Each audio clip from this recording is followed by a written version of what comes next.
नमस्कार. Banking, finance, loan, investment हे सोपं करून सांगणारं आपलं मराठी यूट्यूब चॅनल आहे. चला पैसा येऊ द्या.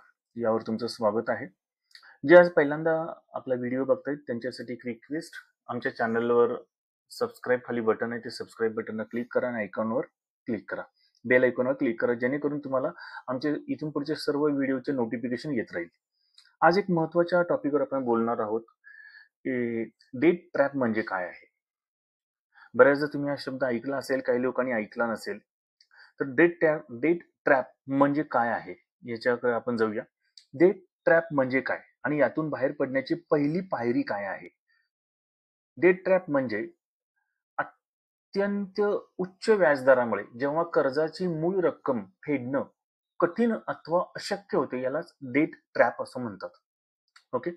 योग्य नियोजन आणि कर्ज व्यवस्थापनाने यातून सुटका शक्य आहे. डिजिटल अर्थव्यवस्थेच्या या युगात काही अर्जावर नुसते क्लिक केलं की आपल्याला सहज कर्ज मिळू शकतं. कर्ज मिळणं आता अत्यंत सोपं झाल्यामुळे आपल्या इच्छा व गरजा पूर्ण करण्याची एक अचाट शक्ती सर्वसामान्यांच्या हाती लागली आहे. मात्र या सुलभ कर्जासोबत कर्जफेडीची एक अंगभूत जबाबदारी नकळत अंगावर येत असते आणि ही जबाबदारी पार पाडण्यात गफलत झाली तर कर्ज घेणारी व्यक्ती कर्जफेडीसाठी आणखी कर्ज घेते. ते कर्ज फेडण्यासाठी नंतर पुन्हा कर्ज घेते. अशा कर्जाच्या चक्रात अडकते. आता हे वेगळं सांगायची गरज नाही की कर्ज मिळवणे अत्यंत सुलभ झालेल्या या काळात डेट ट्रॅपमुळे कर्जदार व्यक्तीचं आर्थिक स्थैर्य व एकंदरीत सुख शांती धोक्यात येऊ शकते. कारण एकदा का या डेट ट्रॅपमध्ये अडकलं की आपल्या जीवनशैलीत अमूलाग्र बदल अथवा मोठा आर्थिक हस्तक्षेप केल्याविना यातून सुटका होणे कठीण असते. अत्यंत उच्च व्याजदरामुळे जेव्हा कर्जाची मूळ रक्कम फेडणे कठीण अथवा अशक्य होते, याला डेट ट्रॅप असं म्हणतात. कर्जदाराची कर्जफेड करण्याची असमर्थता त्याला आणखी कर्ज घेण्यास भाग पाडते व असा चक्रव्यूह भेदणे फारच कठीण असते. बहुतांश लोक या दीर्घकालीन दुष्परिणामांची कल्पनाच न आल्यामुळे या चक्रव्यूहात आपसूक अडकले जातात. म्हणून एखादी व्यक्ती जेव्हा आपल्या परतफेडीच्या क्षमते पलीकडे कर्ज घेते, तेव्हा ती अशा डेट ट्रॅपमध्ये ओढली जाते. शेवटी अशा अशा व्यक्ती आपल्या आर्थिक व्यवहाराचे प्रभावी व्यवस्थापन करू शकत नाहीत आणि त्यामुळे त्यांच्या आर्थिक जबाबदाऱ्या निभावून नेण्याची अधिक कर्ज घेण्याची पाळी त्यांच्यावर येते. डेट ट्रॅपमध्ये कोण अडकतो? कर्जाची किमान रक्कम फेडण्यासाठी क्रेडिट कार्डचा वापर केल्यास चक्रवाढ व्याज लागते.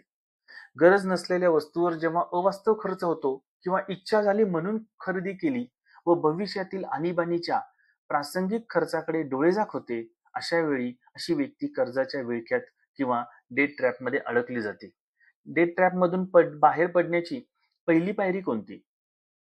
अंगावर असलेले कर्ज फेडण्यासाठी जेव्हा नव्या कर्जाचा आसरा घ्यावा लागतो, तेव्हा विनाशकारी डेट ट्रॅपची धोक्याची चिन्हे मिळत असतात. तेव्हा ही चिन्हे लवकर जाणून घेणं हीच कर्जाच्या विळख्यातून सुटका करून घेण्याची पहिली पायरी ठरते. कर्जाचा विळखा आपल्या आर्थिक व वैयक्तिक जीवनावर दीर्घकालीन दुष्परिणाम घडवून आणत असतो. कर्जदार कर्जाचे मासिक हप्ते चुकवत असल्यामुळे त्याचे सिबिल सुद्धा खराब होत असतो. चिंतेमुळे मानसिक आरोग्य धोक्यात येत असतं. यातून तो निराश होत जातो आणि अंगावर अचानक आलेले सगळे खर्च तो फेडण्यामध्ये असमर्थ होऊन जातो. त्याचे मित्रांच्या सोबत आणि कुटुंबियांसोबत संबंध बिघडायला सुरुवात होतात. सर्वप्रथम अविचारी कर्ज टाळावं. अकस्मात खर्चासाठी निधी तयार करावा. कर्जफेडीला प्राधान्य द्यावं. कर्ज घेताना विचारपूर्वक आणि कमीत कमी व्याजदर असलेले कर्ज घ्यावे.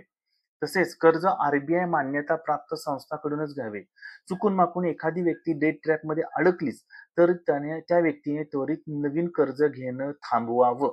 सर्व प्रकारची कर्ज एकाच किमान व्याजदराच्या कर्जाखाली आणावेत. कर्जांची पुनर्रचना करावी. हप्ता कमी करून घ्यावा. काटकसर करावी. हेच या मार्ग आहेत या डेट ट्रॅपमधनं सुटण्याचे. व्हिडिओ आवडला असेल तर लाईक करा, तुमच्या ग्रुपमध्ये शेअर करा, जेणेकरून बरीचशीच लोक याच्यातून वाचू शकतील. जर तुम्ही नवीन असाल चॅनलवर तर नक्की सबस्क्राईब करा. धन्यवाद.